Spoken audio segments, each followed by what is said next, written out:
Most people assume property laws are similar across English-speaking countries, but the way Americans and Britons treat land is strikingly different. Did you know that in Great Britain, it's legal for millions to walk right across hillsides and meadows that still belong to someone else, while in most of the United States, a no trespassing sign is enough to keep everyone away? No questions asked? Picture a family striding along a marked trail through green fields beside a stone manor fence, picnicking within sight of grazing sheep. That's a common sight in Britain. In the United States, the same patch would be posted, with fences and signs making the boundary clear. This video breaks down exactly how the right to roam in Britain compares to American property boundaries, using 10 clear points. The details come straight from legal texts, public policy forms, and first-hand accounts cutting through assumptions. But before we continue, make sure to subscribe. Number 10. Public access rights. Take a train through rural England or Wales, and you'll spot well-used footpaths winding across hills, farmland, and woods. These aren't just park trails, but legal rights of way maintained across private property. It's ordinary to see walkers, birdwatchers, and cyclists following these routes, sometimes brushing shoulders with grazing cattle or fields of wheat. Britain's right to roam laws guarantee public access over about 5,000 hectares, which covers 8% of England and Wales. Contrast this with the US, where rural land is usually fenced off, and even a short walk across a field without permission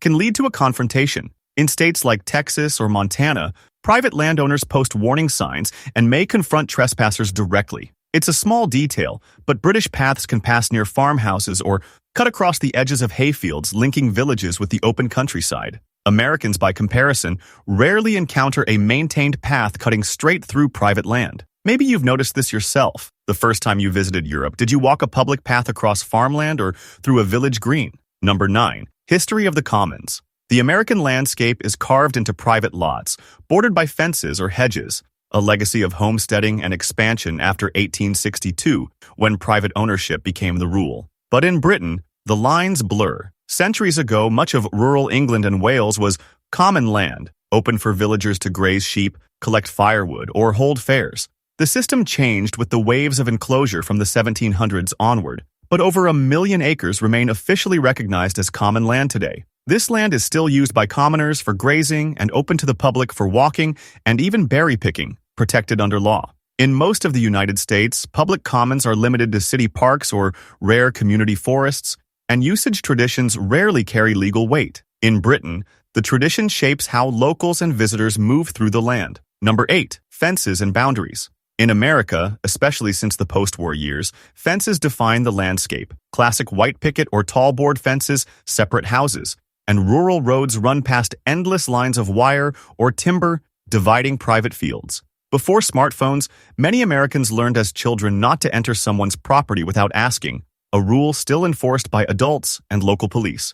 In Britain, rural boundaries look different. Low stone walls, wire livestock barriers, or scattered hedgerows mark divisions. But it's rare to see forbidding signs or high barriers unless near a private residence. In many cases, a public footpath crosses open ground with nothing but a painted post for direction. Locals and visitors routinely share rights of way, stepping carefully through kissing gates or over wooden stiles. The lack of hard barriers can feel unfamiliar to Americans, who expect strong, permanent lines between public and private spaces. Imagine standing in a British field where a centuries-old dry stone wall sits beside a worn footpath, a scene less likely in rural Minnesota or Georgia. Number 7. Scotland's broader freedom. If the English right to roam is limited, Scottish law goes much further. The Land Reform Act of 2003 means that almost all non-residential land in Scotland is open to walkers, cyclists, and even campers who act responsibly. This includes hill country, forests, riverbanks, and even some working farms.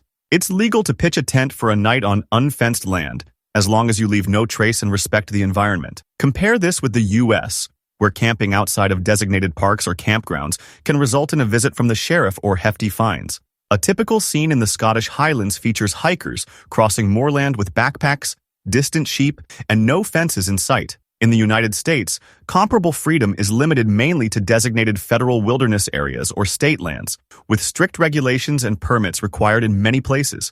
Americans are often surprised to learn how routinely the Scottish countryside is shared among locals and visitors. Number 6. Who really owns it? Land ownership in the United States means strong individual rights and the ability to exclude, with about 60% of land privately owned and the rest in federal, state, or local hands. Posted signs and locked gates are the norm, from rural Wisconsin to the outskirts of Los Angeles.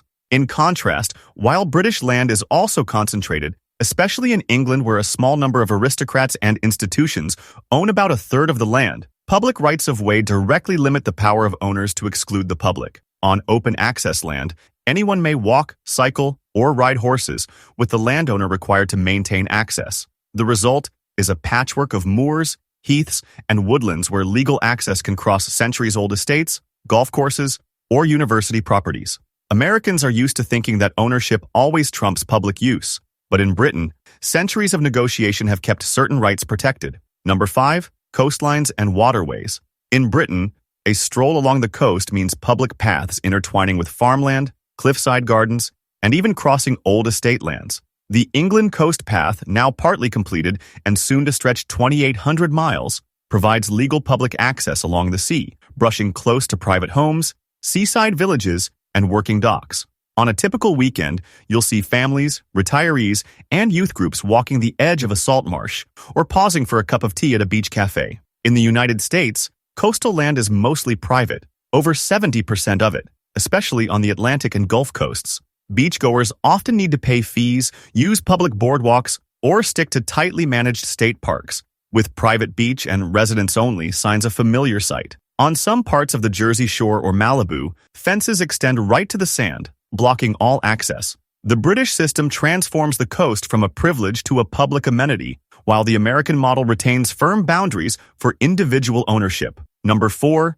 Enforcement and punishment. American trespass law is among the world's strictest, with 45 states now upholding Castle Doctrine rules that empower property owners to use force, including, in extreme cases, deadly force if they feel threatened by an intruder. Police routinely respond to trespass calls, and even accidental entry into a posted field can result in arrest in some states. It's common for teenagers or hikers to be cited for wandering onto the wrong land, and legal fees or fines can total hundreds of dollars.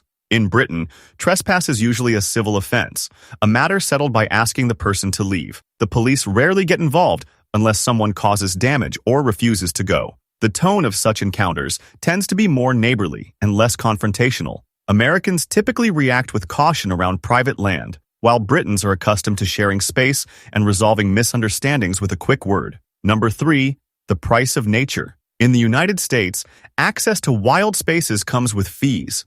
A 7-day pass to a national park like Yellowstone costs $35 per car, while popular campgrounds charge $20 to $40 per night for a tent site. Golf club memberships can run from a few $100s a year in small towns to over $1,000 at exclusive resorts.